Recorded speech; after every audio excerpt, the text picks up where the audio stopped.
Sahabat peruqyah yang dirahmati Allah, sistem ekonomi kapitalisme itu tubuhnya adalah pasar bebas atau liberalisme. Kemudian aliran darahnya adalah aliran uang kertas. Kemudian yang ketiga, jantungnya, kira-kira jantungnya apa? Yang disebut jantung itu pusat peredaran darah.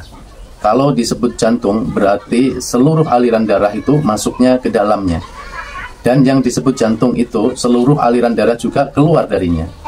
Maka di dalam sistem kapitalis dia juga punya jantung, di mana seluruh aliran uang itu akan masuk ke dalamnya, dan seluruh aliran uang itu juga akan keluar darinya. Tidak ada aliran uang yang tidak masuk ke dalamnya. Kita sudah tahu jantungnya apa? Ya, lembaga perbankan. Itu jantungnya ekonomi kapitalis. Kalau disebut jantung, kita bisa tahu itulah yang menentukan hidup matinya ekonomi. Makanya kalau kita lihat setiap kali terjadi krisis ekonomi, apa yang diselamatkan terlebih dahulu? Pasti yang diselamatkan jantungnya. Masih ingat krisis moneter 97-98? Masih ingat juga krisis 2008? Selalu kalau terjadi krisis yang akan diselamatkan dulu adalah jantungnya. Rakyat mau mati kelaparan nggak penting, ya.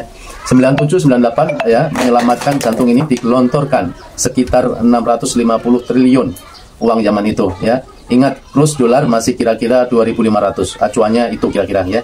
Sekarang sudah 4 kali lipat atau 5 kali lipat, ya. Itu menyelamatkan jantungnya. Tapi nggak ada apa-apanya dibandingkan dengan Amerika. Kalau kita 650 triliun, kalau Amerika 6.000 triliun untuk menyelamatkan jantung krisis 2008. Nah, yang paling penting lagi apa? Setelah bicara jantung, yaitu pompanya. Jadi punya jantung itu bila nggak ada gunanya kalau nggak bisa mompa. Pernah lihat orang mati, ya? Pernah lihat mayat? Nah, itu seluruh tubuhnya komplit, ya. Kepalanya ada, tubuhnya ada, kakinya ada, tangannya ada, jantungnya juga ada. Tapi kenapa mati? Karena jantungnya tidak berdenyut. Jadi kalau ada gunanya, manusia itu punya jantung, tapi tidak ada pompanya. Nah, sekarang yang memompa seluruh aliran darah itu apa? Kalau dalam ekonomi yang bisa membuat aliran uang itu terus bisa mengalir, terus bisa berdenyut, pompanya itu apa? Pompanya tidak lain adalah suku bunga.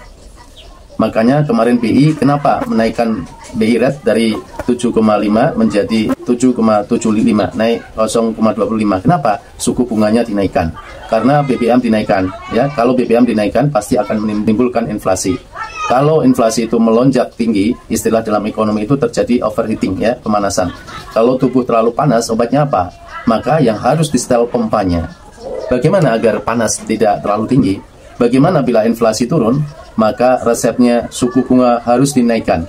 Makanya langsung keputusan menaikkan BBM. Langsung diikuti dengan menaikkan BI rate dari 7,5 menjadi 7,75. Sekaligus itu menarik pelarian dolar yang sudah keluar dari Indonesia. Gara-gara apa? Suku bunga naik. Federalisis naik. Kalau suku bunga Bank Amerika naik, itu akan membuat tarikan dolar yang ada di Indonesia kesedot ke sana. Dan itu sangat bahaya bagi tubuh Indonesia, ya. Kalau dolar sampai tersedot ke Amerika, berarti jumlah dolar akan turun. Kalau jumlah dolar turun, dolar akan naik. Rupiah akan turun tembus 12.000 kan? Kenapa? Suku bunga Amerika dinaikkan. Itulah hebatnya suku bunga. Jadi cukup ngatur bunga naik, bunga turun itu aliran darah ke sana kemari. Jadi kuncinya apa? Pompa jantungnya. Inilah yang disebut sistem ekonomi kapitalis. Manusia tubuhnya apa? Ternyata bukan pasar. Pasar hanya bagian kecil. Ternyata tubuhnya adalah politik ekonomi Islam. Dan nanti pasar itu ada bagian politik ekonomi Islam. Aliran darahnya sudah ketemu, yaitu emas dan perak. Jantungnya apa? Ternyata bukan lembaga perbankan, ya. Jawabannya adalah lembaga Baitul Mal. Pompanya apa? Kalau pompa ekonomi kapitalisme mengandalkan suku bunga, terus pompanya pakai apa kalau dalam Islam? Kira-kira apa? Ingat, pompa itu harus berhubungan dengan lembaganya. Siapa yang bisa menyedot uang masuk ke Baitul Mal?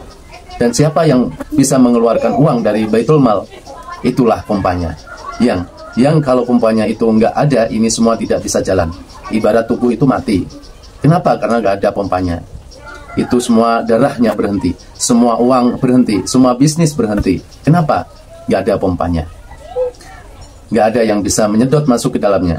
Dan nggak ada yang bisa memompa keluar darinya. Terus pompanya apa? Nah, ibarat ada bank, tapi nggak boleh menerapkan bunga. Kalau bunga nggak ada yang mau menyerahkan uang, ada yang mau menyerahkan uang ke bank, bangkrut, bangkrut itu banknya ya. Semua itu di bawah kewenangan seorang khalifah ya, karena yang bisa menyedot ke Baitul Mal itu khalifah. Itu bedanya fisikal Islam dengan konvensional. Fisikal Islam dengan konvensional itu apa? Kalau fisikal konvensional itu presiden harus persetujuan DPR, nggak boleh dia menyusun anggaran kecuali harus disetujui DPR, dan dia juga tidak boleh mengeluarkan anggaran kecuali persetujuan DPR. Dalam Islam tidak berlaku ya, semua di tangan satu orang, yaitu khalifah ya. Nomor 1 kepemilikan umum, nomor 2 kepemilikan individu, nomor 3 kepemilikan negara. Dan nanti dari pasar itu ada tetesannya, zakat, infak, sedekah. Jadi mohon maaf, yang terlalu semangat dengan zakat itu bukan jantungnya ekonomi Islam. Zakat itu hanya bonus ya, hanya tetesan yang masuk ke jantung. Zakat, infak, sedekah ya. Kemudian yang gede mana? Kalau Indonesia, insya Allah kepemilikan umum itu masuknya sangat gede ya, masuk ke kas kepemilikan umum. Nah, kepemilikan negara ini masuk ke kas kepemilikan negara. Saya punya hitungan simulasi kasar ya, tapi sudah lama, tahun 2010 ya. Profesor Fahmi Ambar yang mengolah APBN Indonesia masih 1.000 triliun ya. Kalau kepemilikan umum secara benar dan masuk ke kas Baitul Mal dalam rupiah, kita dapat 1.764 triliun padahal APBN hanya 1.000 triliun. Surplusnya berapa? 700 triliun tanpa memungut pajak sama sekali. Sisanya aja 700 triliun. Itu bisa menggratiskan sekolah, rumah sakit ya. Oleh karena itu, fungsi sentral Baitul Mal sebagai jantungnya ekonomi Islam. Maka kuatnya ekonomi Islam, jatuhnya bangunannya ekonomi Islam tergantung jantungnya. Kenapa kekhilafan dulu bisa berjalan dari sejak Rasulullah sampai 1400 tahun? Gak ada pengangguran, gak ada kemiskinan, semua makmur sejahtera. Gak ada sepanjang sejarah Islam sekolah bayar ya. Ini bukan alam mimpi, ini bukan teori. Faktanya 1400 tahun sudah berjalan. Maka kalau Baitul Mal kuat, itu peruntungannya apa? Pertama, untuk memenuhi kebutuhan pokok individu. Sedangkan pangan papan maknanya apa? Tidak ada individu yang miskin. Dulu Imam Ali ketika jadi khalifah, dia mengatakan, saya hanya bisa tidur tenang kalau kas Baitul Mal sudah kosong. Setiap ada uang masuk, langsung saya distribusikan kepada rakyat saya. Baru bisa tidur tenang. Kalau itu kas Baitul Mal masih ada uang, saya nggak bisa tidur.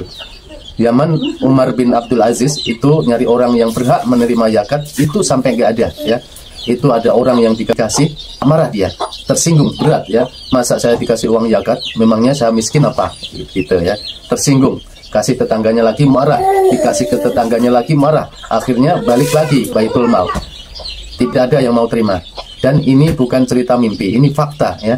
Yang kedua, untuk memenuhi kebutuhan pokok masyarakat, pendidikan, kesehatan, keamanan, jadi yang gratis tidak hanya pendidikan, keamanan juga gratis ya. TNI dikasih kerjaan di kampung-kampung ya. Sekarang kita malah rakyat suruh siskampling ya. Itu bukan tugas kita ya. Siskampling itu tugasnya TNI sama Polri ya.